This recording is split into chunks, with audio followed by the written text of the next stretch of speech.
Welcome to Through the Bible via FEBC Radio. Join us in discovering the beauty and mystery of God's Word. Each study is amazing in its own way. Let's begin.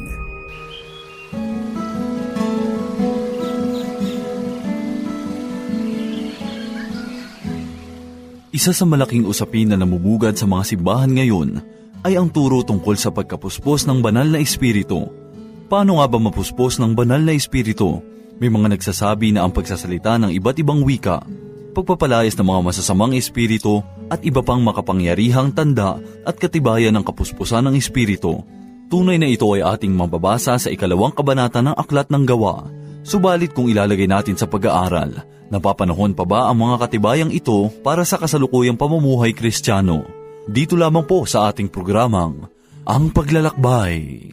Kamusta po kayo mga kaibigan at mga tagapakinig ng atin pong palatuntunan? Nawa ay nasa mabuti po kayong kalagayan at handang matuto at makinig ng salita ng Panginoon. Ako po muli ang inyong kaibigan, Pastor Dana Bangko. Samahan po ninyo ako at tayo ay magbulay-bulay ng banal na aklat ng Panginoon. Patuloy po nating saliksikin at pag-aralan ang aklat ng mga gawa upang alamin ang mga pangyayari sa buhay ng mga alagad. At ngayon ay narito na po tayo sa 2 kabanata, 1 hanggang 13. Ang kapangyarihan ng banal na espiritu sa ating buhay ay napakahalaga sa ating paglilingkod sa Diyos upang maging mabisa sa pagpapatotoo para kay Hesukristo. Kung maunawaan nating mabuti ang kanyang pagkilos noong araw ng Pentecostes, mas mauugnay natin ito sa ating karanasan sa pamamagitan ng kanyang kapangyarihan. Ang gawain ng banal na espiritu ay upang luwalhatiin si Kristo sa buhay ng mga mananampalatayang saksi. Ito ang sinasabi sa aklat ng Juan, Kabanata 16, 14 na talata. Luluwalhatiin niya ako, sapagkat kanyang tatanggapin ang sa akin, at ang sa iyo'y ipapahayag niya. Ito ang mahalaga. Ang 2 kabanata ng mga gawa ay tumutulong sa atin upang lubos nating maunawaan ang tungkol sa banal na espiritu. Nakatala dito ang mga karanasan tungkol sa buhay ng iglesia. Gawa 2:1, ganito ang sinasabi, nang sumapit ang araw ng Pentecostes, nagkatipon silang lahat sa isang lugar. Ang kahulugan ng salitang Pentecostes ay 50, sapagkat ang kapistahan ay ginanap ng pang-50 araw pagkatapos ng unang bunga. Sang-ayon sa kalendaryo ng mga Hudyo, sa aklat ng Levitiko, makikita natin doon ang balangkas ng gawa ng Panginoon. Ang Paskwa ay naglalarawan ng kamatayan ni Kristo bilang kordero ng Diyos. Ang unang bunga ay kapistahan ng Pentecostes, at ito ay naglalarawan ng muling pagkabuhay ni Kristo Jesus mula sa mga patay.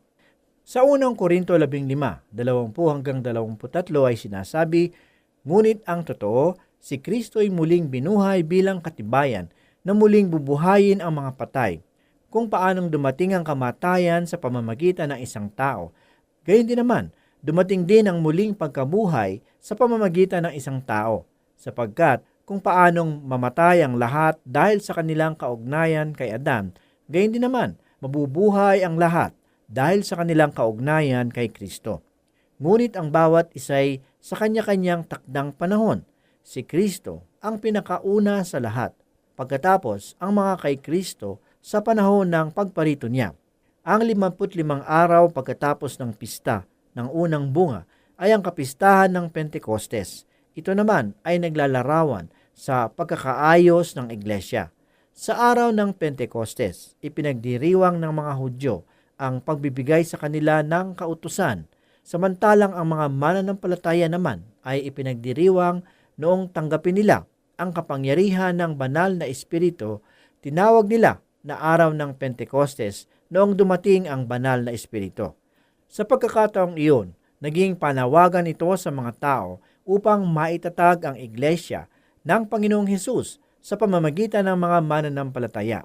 Ang pagparito ng banal na espiritu ay nagkaroon ng kapangyarihan ang mga mananampalataya sapagkat sila ay nabautismuhan ng banal na espiritu sa pamamagitan ni Kristo Jesus bilang kanyang katawan dito sa lupa. Unang Korinto 12:13 ay ganito po ang sinasabi, sapagkat sa pamamagitan ng Espiritu Santo ay binabautismohan tayong lahat at pinapainom sa iisang Espiritu. Mga Gawa 2:2, at biglang narinig ang isang ugong mula sa langit, animoy hagunot ng malakas na hangin, at napuno nito ang bahay na kinaroroonan nila. Nais kong pansinin natin ang isang napakahalagang bagay sa pangyayaring ito. Nang dumating ang banal na Espiritu, siya ay hindi nakikita. Subalit alam ng mga mananampalataya na ang presensya ng banal na Espiritu ay naroroon na sa kanilang kinaroroonan, sapagkat mayroong dalawang bagay ang kanilang natamo at nakita. Una, narinig nila ang malakas na ugong ng hangin, at kanilang nakita ang waray dila ng apoy na dumapo sa bawat isa. Makikita natin ito sa susunod na talata. Ang malakas na ugong ng hangin ay narinig ng mga mananampalataya sa buong kabahayan habang sila ay nakaupo. Ang malakas na hangin na kanilang narinig ay hindi nila naramdaman, subalit kanilang narinig dahil sa lakas ng ugong nito. Ito ay hindi lang basta tunog ng malakas na hangin, subalit ito ay tila malakas na ipo-ipo. At naniniwala ako na ang buong bayan ng Jerusalem ay narinig ang ugong ng malakas na hangin. Gawa 2:3, may nakita silang waray mga dilang apoy na lumapag sa bawat isa sa kanila. Dumating ang banal na Espiritu, katulad ng mga dila ng apoy, at sila ay binautismuhan at napuspos ng kapangyarihan. Subalit nais kong tandaan ninyo na ito ay hindi bautismo ng tunay na apoy, sapagkat ang bautismo ng apoy ay sa araw ng paghuhukom at ito ay hindi pa dumarating. Sa aklat ng pahayag makikita natin ang puot ng Panginoong Diyos, sapagkat magkakaroon ng apoy mula sa langit, at ito ang bautismo ng apoy. Kung ang tao ay walang bautismo ng banal na Espiritu, hindi siya mababautismuhan ng apoy sa araw ng paghuhukom. Naaalala ko, mayroong isang kabataan ang nanalangin sa isang pulong ng mga nananalangin at sinabi niya, Panginoon, punuin mo kami ng apoy. Kaya sa aking panalangin sinabi ko, Panginoon, huwag mong ipahintulot na mabuhos sa amin ng apoy. Ang pagbabautismo ng apoy ay hindi pa dumarating sa atin. Ang dumating na banal na Espiritu sa Pentecostes ay katulad lamang ng apoy. Gawa 2:4, at silang lahat ay napuspos ng Espiritu Santo at nagsalita ng iba't ibang wika ayon sa ipinagkaloob sa kanila ng Espiritu. Ang talatang nito ay nagsasabi na ang mga mananampalatayang naroroon ay napuspos ng banal na Espiritu. Ang kapuspusan ng banal na Espiritu ay kaloob ng kapangyarihan sa mga mananampalataya upang maging saksi sa paglilingkod sa Diyos. Sila ay mga bagong nilalang. Sa Juan 3:5, katotohanang sinasabi ko sa inyo, malibang ang isang tao'y ipanganak ng tubig at ng Espiritu, hindi siya makapasok sa kaharian ng Diyos. Sila ay pinaninirahan ng banal na Espiritu. Roma 8:8, ngunit kayo ay wala sa laman. Kayo ay pinaninirahan ng banal na Espiritu. Yamang nananatili sa inyo ang Espiritu ng Diyos. Subalit, kung ang sino may walang Espiritu ni Kristo, siya ay hindi sa Kanya. Kayo ay may tatak ng banal na Espiritu para sa walang hanggang pakikipagrelasyon sa Diyos. Efeso 1:13-14, kayo na sumasampalataya sa Kanya ay tinatakan ng ipinangakong Espiritu Santo. Siya ang katibayan ng ating mana hanggang sa ikatutubos ng pag-aari sa ikapupuri ng Kanyang kaluwalhatian. Sa Efeso 4:30, kaya't huwag ninyong pighatiin ang Espiritu Santo ng Diyos na sa pamamagitan niya kayo'y tinatakan para sa araw ng pagkatubos. Tayo bilang mananampalataya ay natatakan na ng banal na Espiritu. Kaya't hindi na kailangang humiling pa ng tatak ng banal na Espiritu. Ipahayag at ipakita sa ating buhay ang mga katunayan at katibayan na nasa atin ang kapuspusan ng banal na Espiritu hanggang sa araw ng paghukom.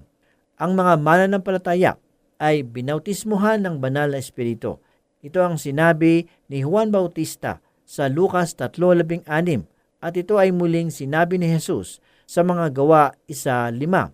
Ang ginagawa ng pagbabautismo ng tubig sa mga mananampalataya ay pasimula ng iglesia. Mula sa araw na iyon, ang mga mananampalataya ng Panginoon ay kumakatawan bilang katawan ni Kristo sa pamamagitan ng pagbabautismo ng banal na Espiritu. Unang Korinto 12:13, sapagkat sa pamamagitan ng isang Espiritu ay binautisman tayong lahat tungo sa isang katawan, maging Hudyo, Griego, mga alipin o mga laya, at tayong lahat ay ipinainom sa Espiritu. Ang pagbabautismo ng banal na Espiritu ay hindi utos na ibinigay sa atin. Ito ay karanasan. Ito ay pagkilos ng Diyos sa mga mananampalataya na pinaninirahan ng banal na Espiritu, tinatakan hanggang sa araw ng pagkatubos. Inilagay bilang iglesia, ang katawan ni Kristo, sa pamamagitan ng bautismo ng Espiritu. Ang pagkapuspos ng banal na Espiritu ay gumagawa at naglilingkod sa Diyos. Mga kaibigan, ang banal na Espiritu ay bumaba noong araw ng Pentecostes. Tinanggap ng bawat naroroon ang kanyang kapangyarihan na magpatotoo. Ang Espiritu ng Diyos ay naririto sa atin ngayon. Sinasabi na si Jesus sa Juan 16:14, luwalhatiin niya ako sapagkat kanyang tatanggapin ang sa akin at sa inyo'y ipapahayag niya.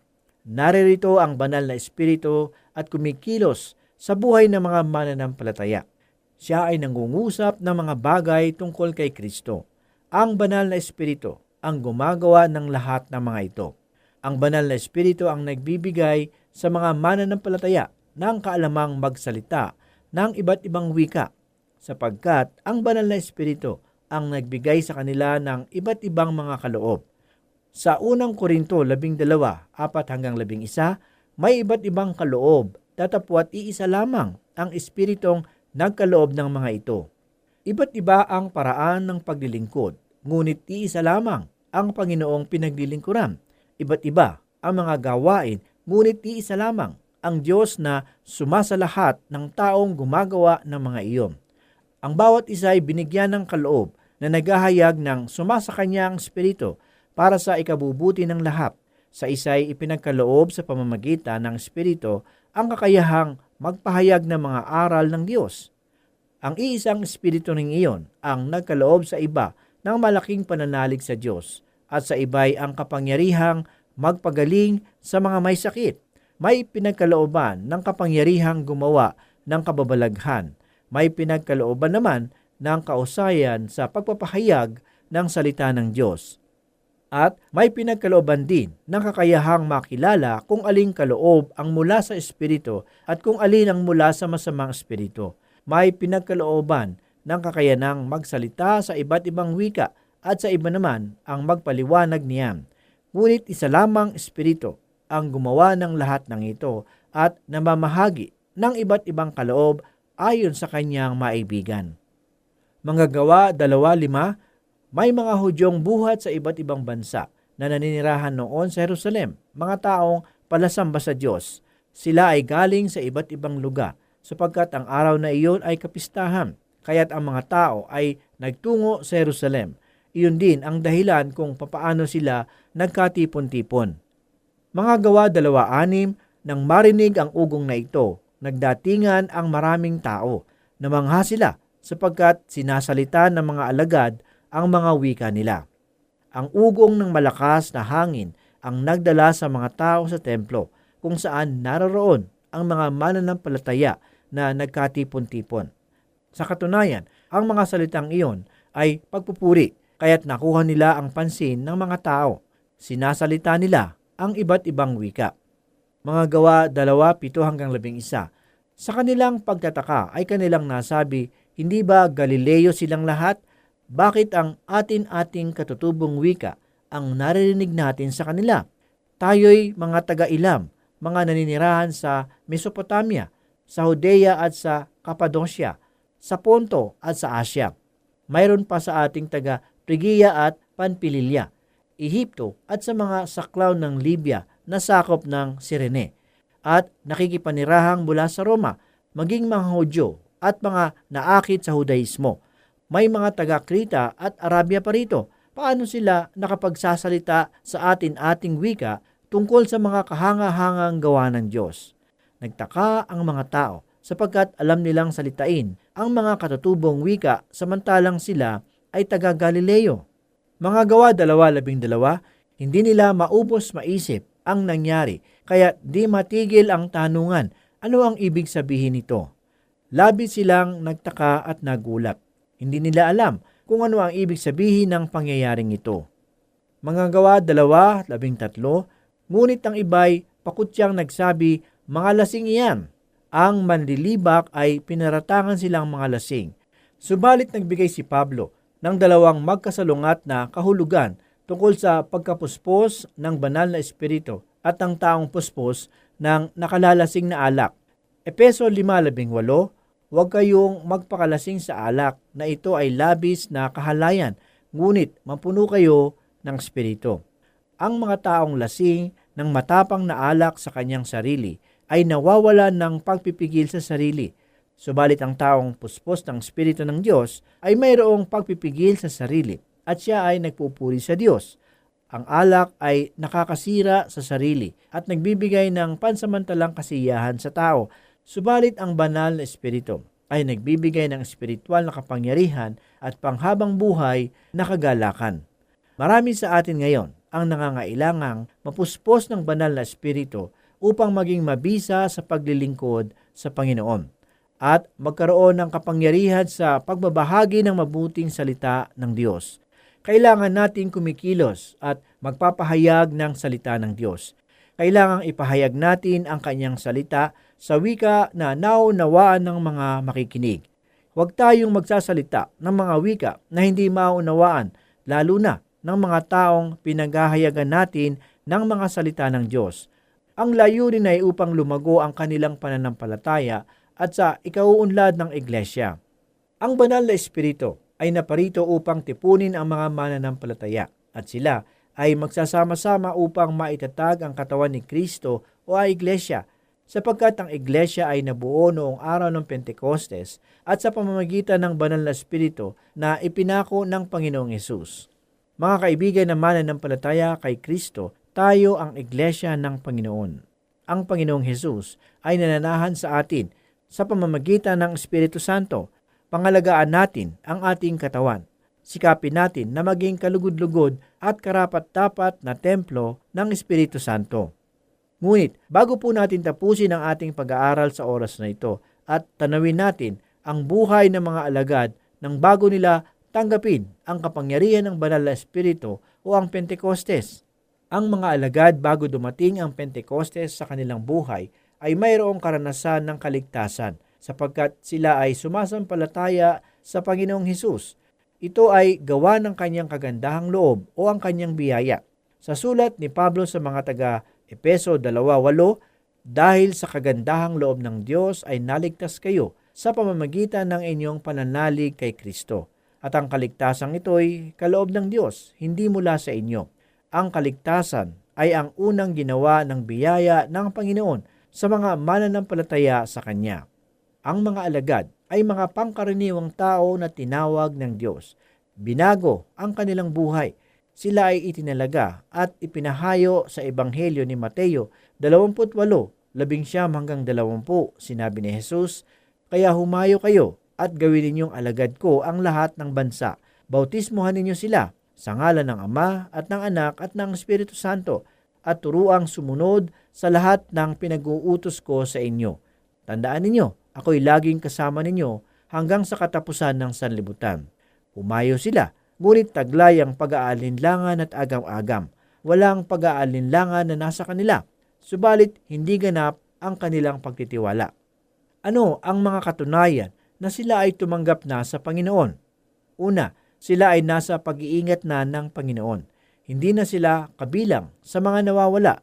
Sa Ebanghelyo ni Juan 17:12, sinabi ni Jesus, habang kasama nila ako, iniingatan ko sila sa pamamagitan ng kapangyarihan ng inyong pangalang ibinigay mo sa akin.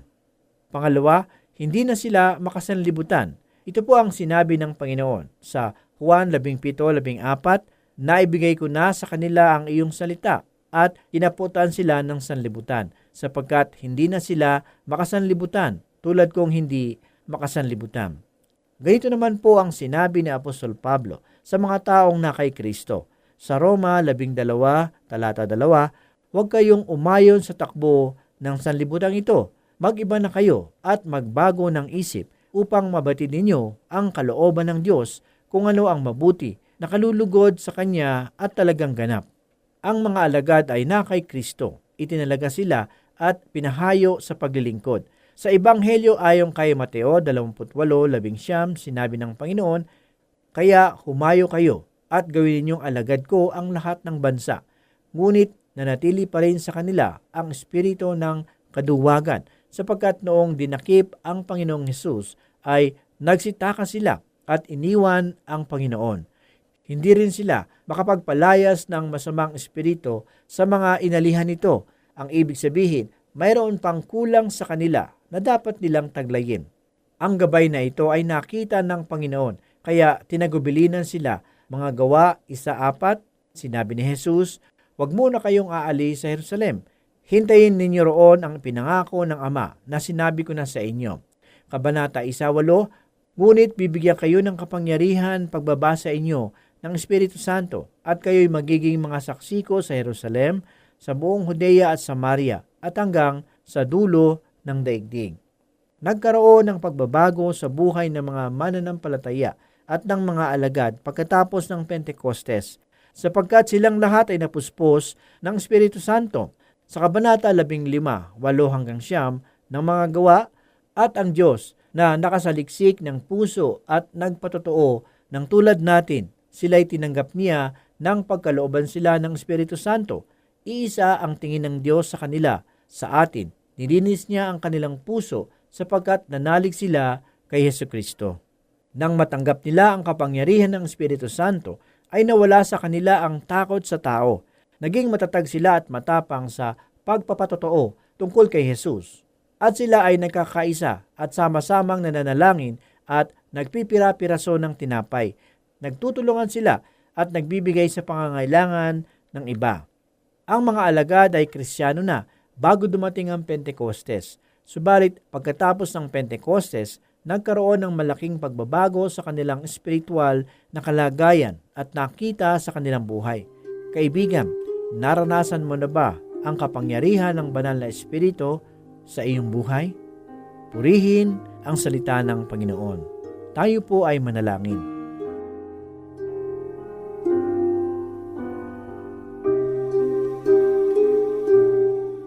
O Diyos na buhay at makapangyarihan sa lahat, salamat po muli sa mga sandaling ito.